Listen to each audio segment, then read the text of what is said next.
We're running this video. I'm sorry about that. It's working. That's absolutely fine. Yeah, so the big thing here is like the visual look is in tandem with the attributes. Oh, so you see on the left-hand side here, you have kind of this DNA wheel. So there's 5 corners: strength, attributes, for example, intelligence, vitality, that's your health region. So they all, if you see on the right-hand side, they own certain statistics. But that's in tandem then with the look of your character. So not only do you change the visual look, but also change the stats related to that look. So a big head, you get smart. Funny that. Yeah, and smartness is used then to psionic abilities, for example. So it gives you more powerful mental abilities, your kind of X-Men abilities. Because we don't only have biomutations that are the physical ones, we also have the mental X-Men style abilities. So you also, as you can see, have full control over your fur style, all the coloring, etc. So we have, it's not only about the stats, it's also about personalizing your look. You can also play as female, which is very interesting. That's good, I like that, being girl myself. So, and later on in the game, you can actually recode your DNA again and change it, and obviously you can also upgrade your stats. It's a full-blown RPG in the background, so you can use your level up points to assign to different attribute groups. Yeah. You talked about that, 500,000 possible combinations the first year that we did that. So as you see here, this is from the demo, we're just randomizing weapon parts, just to give you an idea of what combinations are kind of possible.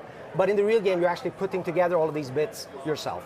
So in terms of combinations, each weapon type determines kind of the way that a weapon shoots. So you can have shotgun style, assault rifle style, revolver style. You can have a single-handed weapon, dual wield, 2 single-handed, but you can also wear a 2-handed weapon, right? All of the bits come in different materials, they come in different qualities, and you can also add affixes to it. An affix is like, for example, a cryogenic module that will now enable the weapon to shoot frost bullets, for example. Another thing with our game is that you are not grinding for ammunition. We wanted you to be able to have that free-flowing style of being able to shoot almost at any time you want. The way that we control that, or give you the opportunity to actually upgrade the weapon, is by the size of the clips.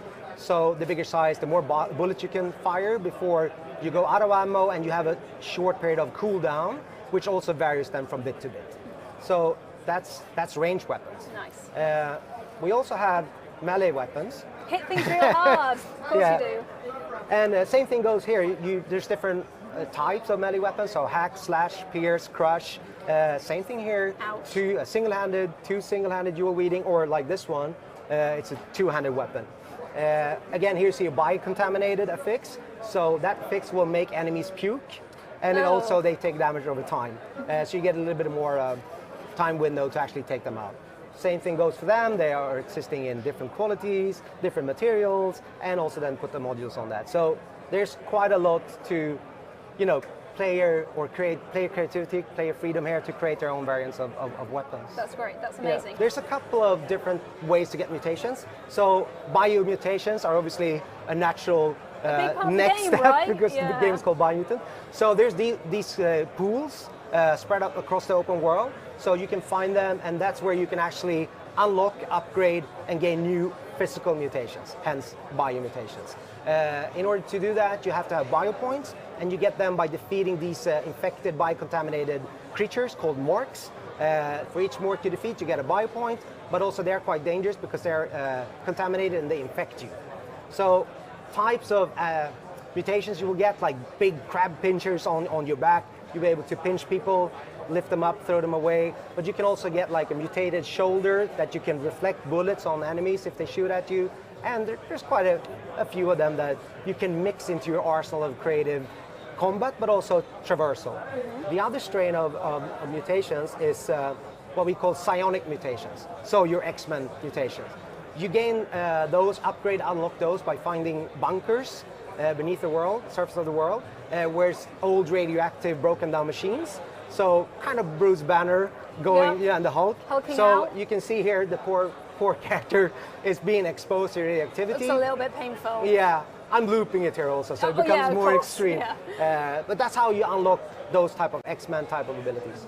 I want to show you a few of these. So this is kind of a bubble, a mental sphere, but in our game it's not a force field, it's more like a soap bubble or a gel bubble. And again, you see that they're shooting at him, it's reflecting bullets, but what happens if you mix that with an ability, for example, like this one, levitate? So now you are levitating inside that gel bubble. Amazing. So what happens if you land?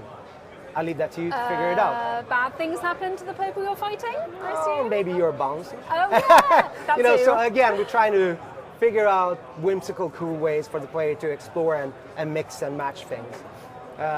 Here's another then, telekinesis, also an X-Men type of ability. Yes, gold, jean, grey, definitely. You can lift different things, let it up to the player to figure out what you can lift and how you can combine that with the other powers in the game.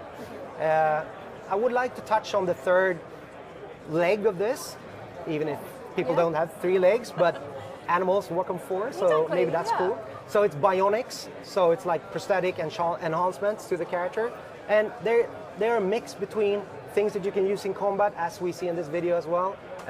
Later on, I'll show you that, sorry, and then this video is more about exploration.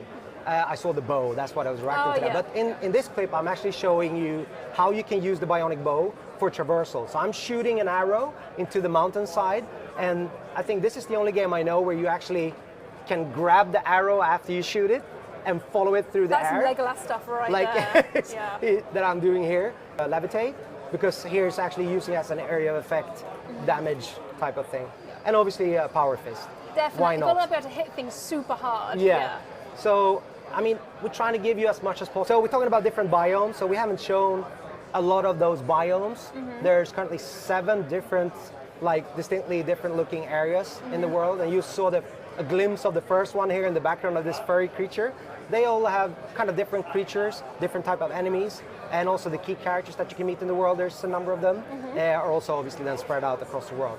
We also see that in this video that we have a dynamic weather system, but also seasonal system. And this is not only just visual. You see he's running across the ice here. And again, traversing the world. This is one way that we're gating you. So for example, it becomes cold, right? What happens to water? So before, you see that he can't really swim. You see in one of these clips here, he's sprawling like a dog.